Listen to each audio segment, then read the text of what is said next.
मंडळी, श्री स्वामी समर्थ.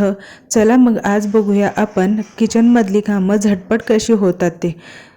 उद्या काय बनवायचं याचं प्लॅनिंग आदल्या रात्रीच करून ठेवायचं, म्हणजे सकाळी विचार करण्यात वेळ जात नाही आणि आपलं काम लवकर व्हायला मदत होते.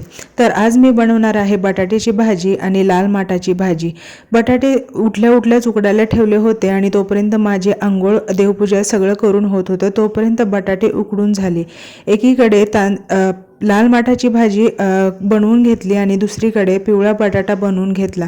दोन्ही गॅस बिझी ठेवले ना, आपलं कामही लवकर होतं आणि दुसऱ्या कामाला आपल्याला वेळही मिळतो. एकदा भाज्या करून घेतल्या की मग कणिक मळायला घेते आणि त्याच्यानंतर चहा आणि चपाती वगैरे करून घेते. असं केल्याने माझं काम लवकर होतं आणि तुम्ही पण करून बघा. फक्त एक गोष्ट लक्षात ठेवायची की गॅस एकीकडचा रिकामा झाला की दुसरीकडे लगेच दुसरं काहीतरी बनवायला ठेवायचं.